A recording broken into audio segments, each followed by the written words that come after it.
Assalamualaikum warahmatullahi wabarakatuh. Perkenalkan, nama saya Muhammad Rifki Sidik. Saya berasal dari kelas IT 4203 dengan NIM 130381110. Yang akan saya jelaskan kali ini yaitu bab 1 mengenai Basic Query Processing dalam mata kuliah Basis Data Lanjut.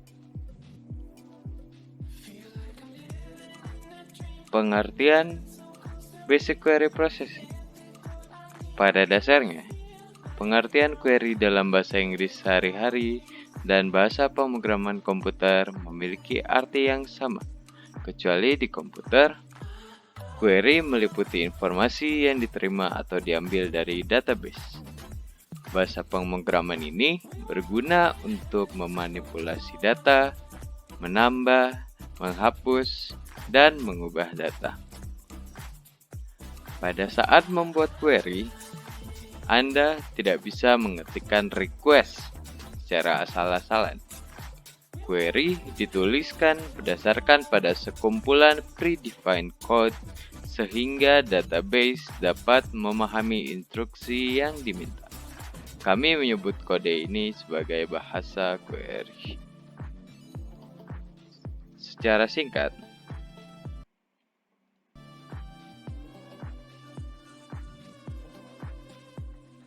Basic Query Processing yaitu proses yang terjadi pada DBMS atau Database Management System yang akan menerima query hingga menghasilkan tuple sesuai query yang diminta.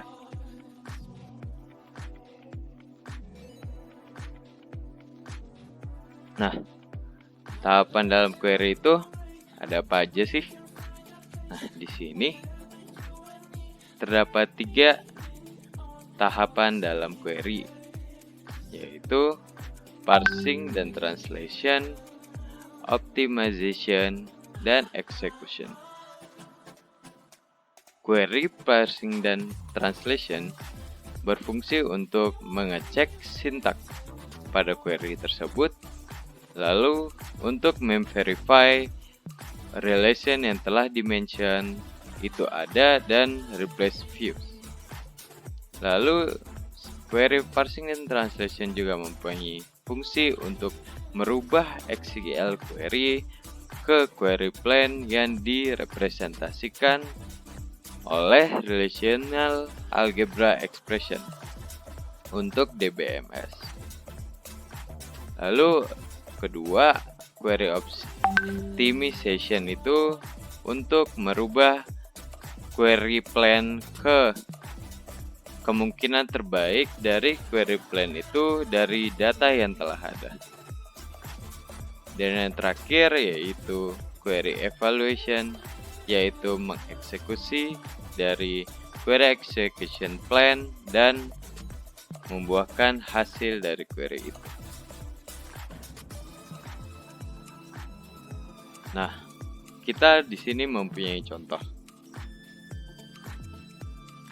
Bisa dilihat di sini kita dimulai dari query-nya itu, lalu masuk ke query compiler. Nah, query compiler ini sebenarnya termasuk dalam bagian parser. Query parser ini berfungsi untuk mengecek kevalidan query dan kemudian menerjemahkannya ke dalam sebuah bentuk internal, yaitu ekspresi relasi aljabar atau parser.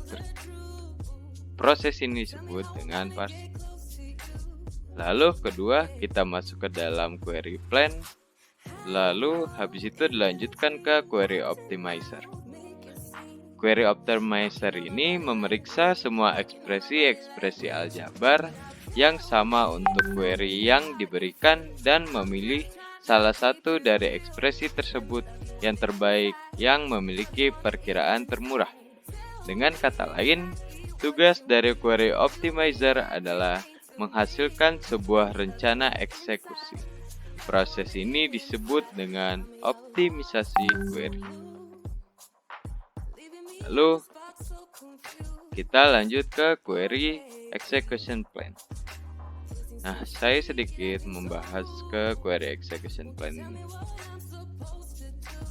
Di sini bisa dilihat sebagai contoh, kita terdapat sebuah query ya, ada select, yaitu name sama street dari customer order, di mana order customer ID sama dengan customer ID dan status sebagai apa. Nah, di sini bisa dilihat kita mentransfer si SQL query ini ke query plan. Nah, di sini sudah jelas ya. Query expression tree-nya seperti ini, lalu diganti menjadi evaluation plan. Nah, lalu kita ke command processor atau query processor. Query processor ini melakukan eksekusi query untuk mendapatkan hasil query yang diinginkan. Dan berhasillah si query result ini.